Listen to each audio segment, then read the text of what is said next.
Yes बोला, चालू करा तुम्ही.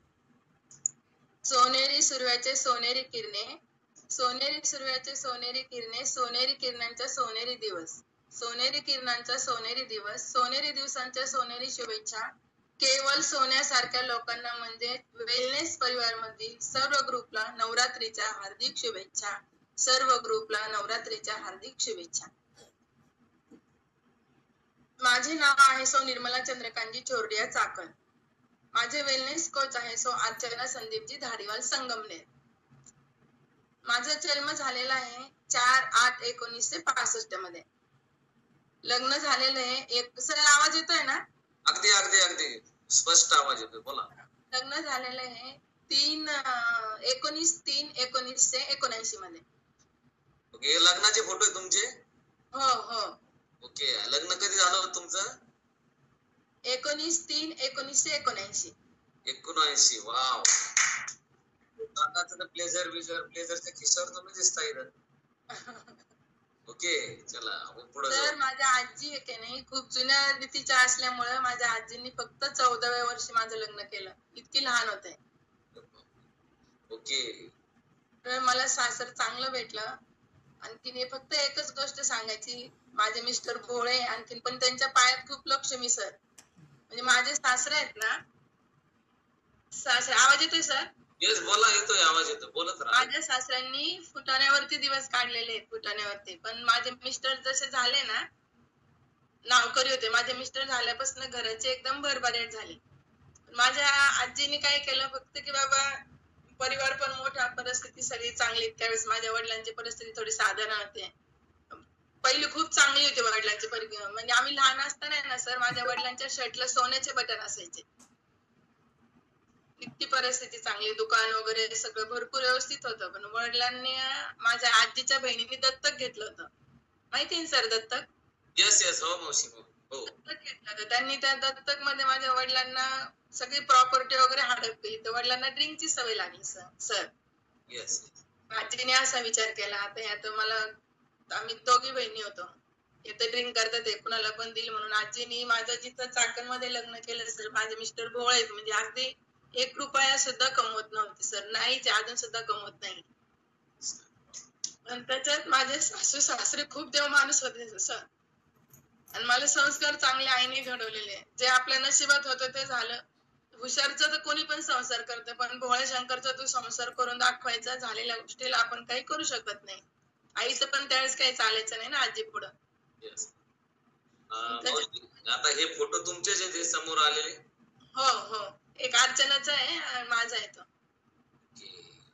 आणि हा जो फोटो तुमचा काकांसोबतचा आहे का हा? तो आम्ही ह्याला गेलेलो होतो ना, राजस्थानला, तिथला आहे. ओके, अतिशय सुंदर फोटो आहे, तुम्ही पाहू शकता. येस, आता बोला, कंटिन्यू करा तुम्ही.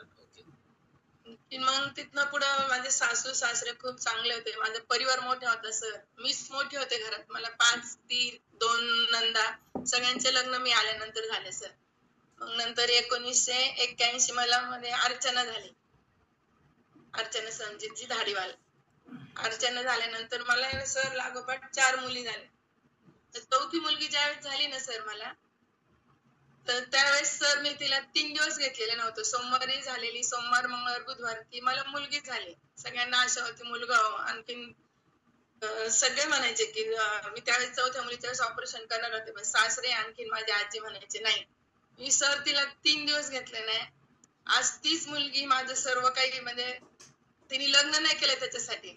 भाऊ लहान आहे, भाऊ मोठा होतोपर्यंत आई वडिलांकडे कोण पाहिजे म्हणून तिने अजून सुद्धा सर लग्न केलं नाहीये. 4थ्या दिवशी सासरे आले, सासऱ्यांनी डोक्यावर हात ठेवला, मी आहे तुमच्या पाठीमागं खंबीर. तिचं काय दोष आहे, तिला मांडीवर. मग मी 4थ्या दिवशी सर तिला मांडीवर घेतलं आणि सर्व काही आता ती मुलगीच बघते माझं सर्व. दुसरी गोष्ट सर, अर्चनाला ज्यावेळेस पाहुणे पाहायला आले, मग नंतर माझ्या नंतर सगळ्या दिरांचे लग्न वगैरे झाले. अर्चनाला ज्यावेळेस सर पाहायला आले, तिने 12वीची एक्झाम दिली. त्या दिवशी सर तिला पाहुणे पाहायला आले ना, त्या दिवशी तिचा 12वीचा रिझल्ट लागला सर. शिकली. तिसरी मुलगी इतकी हुशार होती सर माझी, मॅथ्स मध्ये तिला 100 पैकी 100 मार्क पडायचे सर. सगळे म्हणायचे की तिला तू सीए कर, ती सीए होण्यासारखे. पण त्यावेळेस पण नवऱ्याचं सपोर्ट नसल्यामुळं सासऱ्यांचं मला मग टेन्शन नसल्यामुळे मला सासऱ्यांचं ऐकावं लागायचं ना. मग तिचं पण सासरे बोलले नाही आपल्याला शिकवायचं नाही लग्न करायचं. सर माझ्या घरात 6 जावांमध्ये मला 4 मुली 1 मुलगा, माझ्या 2 नंबर जावाबाईंना 5 मुली. कधी पण आता राखी पौर्णिमा आली तरी माझे मुलं, माझा मुलगा पहिली त्यांना सगळ्यांना राख्या बांधतो, आणखी नंतर मग माझ्या मुलींना राख्या बांधतो. माझा परिवार खूप हा जावांचे 2 नंदाचे सगळ्यांच्या डिलिव्हऱ्या झाल्या, सगळ्यांचं नाव आणि घरात सगळं लग्न कार्य केलं, सगळ्यांचं खूप काही केलं सर. ह्याच्यात मागं मला फक्त सासू सासऱ्यांचा सपोर्ट होता. मिस्टर जरी भोळे असले तरी मला सासू सासऱ्यांनी काही कमी केलं नाही. त्याच्यानंतर मला मुलगा झाला 4 मुलीनंतर, त्याला मी चांदवडला शिकवलं सर. मेकॅनिकल इंजिनिअरिंग येतो आता. मुलींचे 3 मुलींचे तर लग्न झाले, मुलींचं चांगलं झालं, 3 मुलींचं चांगले. आणि पहिला प्रश्न हे भोळे असल्यामुळे मी अर्चनाला आणखीन म्हणजे पाहुण्यांना विचारल्याशिवाय मी कोणताच सल्ला घेतला नाही. मला नशिबाने सर जावई तिने पण खूप छान भेटले. नंतर ही 4थी मुलगी सगळं माझ्या पाहिजे. नंतर आता मुलगा मोठा झाला, मुलगा मेकॅनिकल इंजिनिअरिंग झालाय. सुनबाई पण मला शिकलेली भेटली सर. सुनबाई पण कॉम्प्युटर इंजिनिअरिंग झालेली आहे, ती पण हिंजवडीला जॉब करते सर. आणि त्याच्यानंतर मी सगळं हे सहन करत करत करत सगळं मला नातू झाल्यानंतर सर मी सगळं विसरून गेले. पहिली मी कधी नाराज व्हायची, कधी वाटायचं आपल्याच नशीब काय यावं असं, आपल्यालाच काय असं भेटू नये. पण आता मी नातवामध्ये इतकी म्हणजे सर इतकी खुश आहे ना, मला काहीच नाही. त्याच्यानंतर मग आता मला 3 वर्षापासून सर मांडी घालता यायची नाही. तर पाठीमागे 2 ऑक्टोबर 2/10/1924 मध्ये मला अर्चनाने बोलवलं की असे असे तांबे सर आहे, कोमल मॅडम आहे, मम्मी तू ये वेलनेस परिवार मध्ये. तिला माहिती होतं मम्मीने इतके कष्ट केलेले आहेत, इतकं सहन केलेलं आहे. मम्मी तर आजारी बिछाण्यात पडली तर पप्पांचं कोण करायचं. शेवटी मीच आई आणि मुलांसाठी वडील पण मीच होते सर दोन्ही पण. मग मी पाठीमागच्या वर्षी 2 ऑक्टोबरला संगमनेरला गेले. तिथे सर तुम्ही मला देवासारखे भेटला. कोमल मॅडमनी तुम्ही जे केलं त्याच्या आधी सर मला 2 महिने अर्चना पाठीमाग लागली. मम्मी तू ये संगमनेरला. तो गुडघ्याचा त्रास होता ना सर, मला बसता यायचं नाही, मांडी घालता यायची नाही, रडायची मी, रात्र रडायचे, मला झोपच लागायची नाही. तर ती 2 महिने पाठीमागे लागला. मम्मी तू ये, सरांना बोलवते मी, कोमल मॅडमला बोलवते. माझा त्यावेळेस विश्वास नव्हता, नको म्हटलं काय म्हणजे. 2 महिन्यापासून नंतर एक दिवस तिची माझी फोनवरती खूप बोलाबोली झाली. तिने 2 दिवस मला फोन केला नाही, ती बोलली नाही, मी बोलले नाही. मग नंतर सर मी गेले संगमनेरला, आपण तिथं भेटलो त्यावेळेस अर्चना मॅडम, कोमल, तुम्ही सगळे.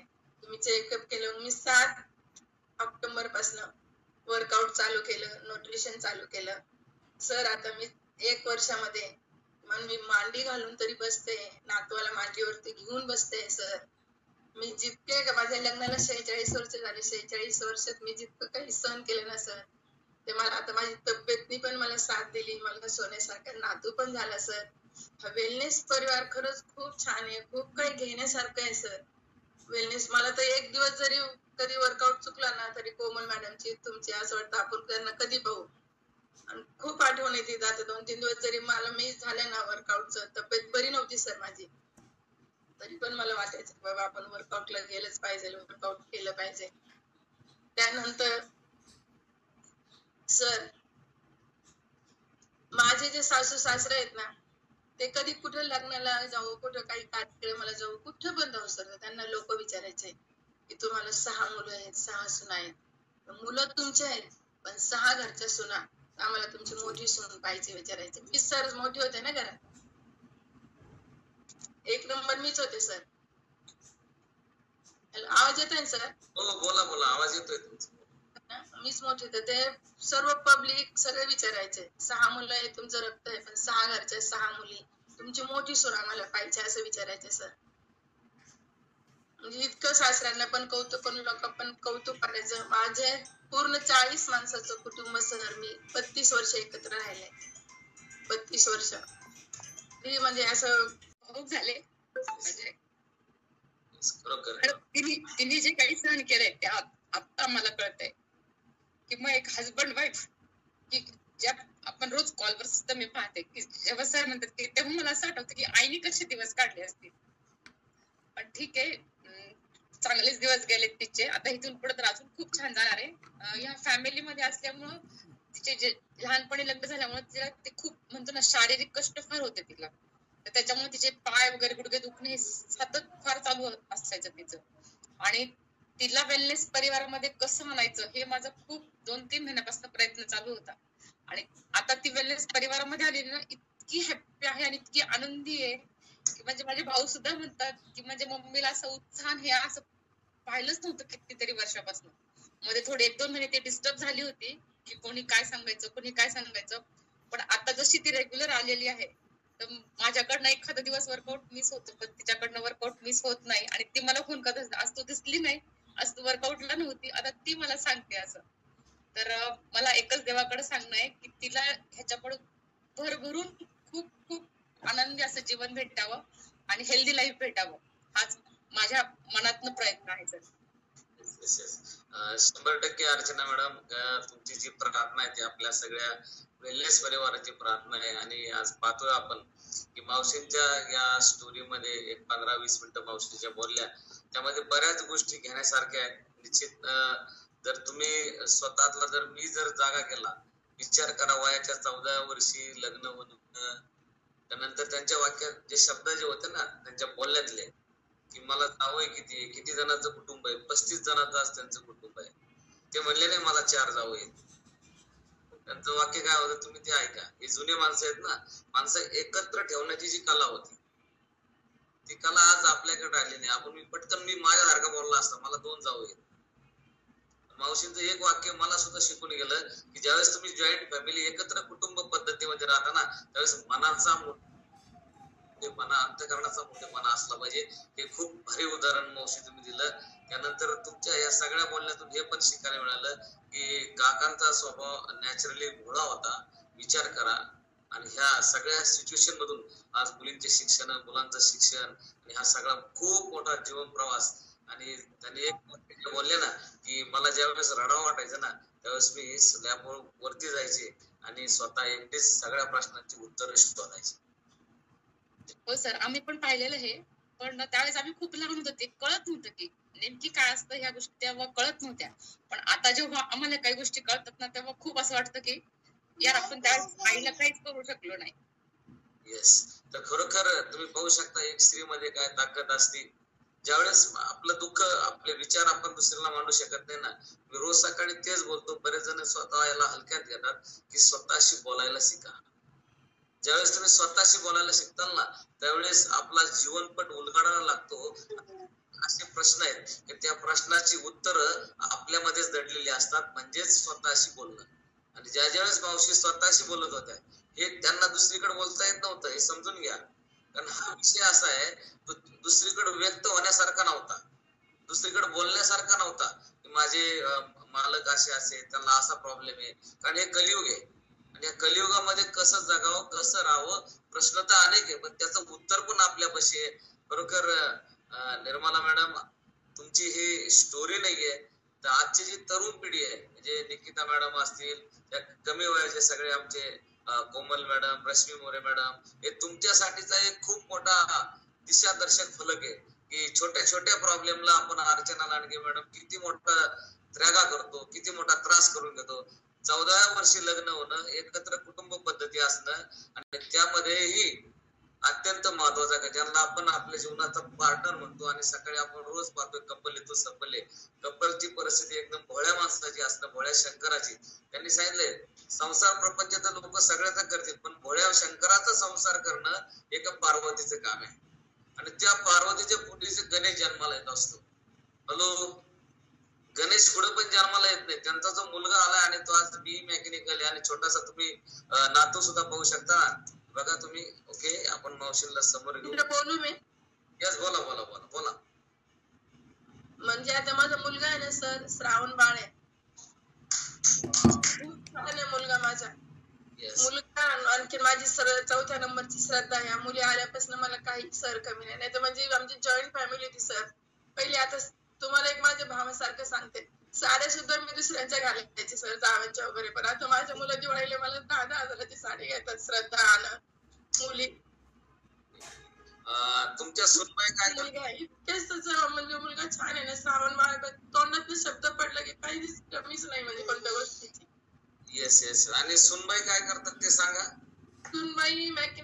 सुनबाई कॉम्प्युटर इंजिनिअरिंग आहे, हिंजवडीला जॉब करते ती.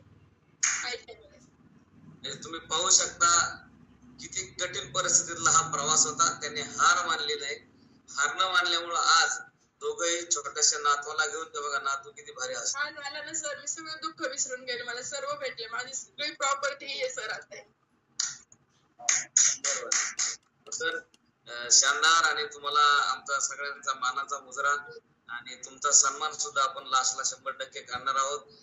कॉलवर मी रिक्वेस्ट करतो, कुणाला जर मावशीला काही विचारायचं असेल तर मोकळ्या मनाने तुम्ही विचारू शकता. सारखे मला थोडस बोला, म्हणजे त्यांच्या भावना बघून आहे ना माझ्या भावना मनातल्या बाहेर येते, म्हणजे येत आहेत. पण कसं असतं, भावना एवढ्या असल्या की शब्दच फुटत नाहीत. पण त्या काकींनी एवढं हे केलं ना, आज नवरात्रीचा 8वा दिवस आहे. सिद्धिदात्री नावाची देवीचा आज दिवस आहे.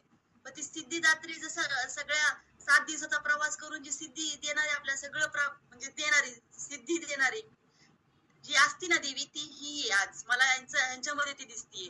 कारण की का माहिती का, सोपं नाहीये. आजकाल कसं आहे, या कलियुगामध्ये हम दो आणि हमारे दो एवढंच, सासू सासरी सुद्धा नको वाटतात. पण ज्याला खरं नाती कळतात, ज्याला खरं आपले आई वडील, आपले सासू सासरे कळतात, आणि ज्यांनी हे खरतर प्रवास केलाय ते असं त्याचं, म्हणजे आता काकी तुम्हाला आहे ना वाईट, हे तुमच्या आनंदाचेच अश्रू आहेत, ते दिसतायत.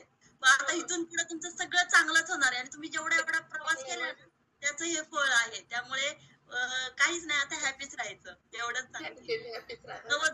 नवदुर्गाचं तर खरं तुम्ही प्रतिरूप आहात. कारण की खडतर प्रवास करून जो आपल्याला आनंद जो भेटतो ना नंतरचा, तो तुमच्यामध्ये दिसतोय. धन्यवाद काकी. येस, बोला. धन्यवाद, थँक्यू.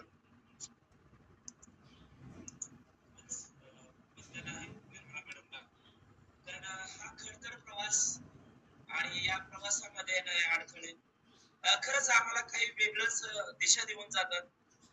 नक्कीच खूप काही शिकण्यासारखं होतं आणि शिकतो आहे. कारण एवढा 30, 35, 40 लोकांचा संसार करणे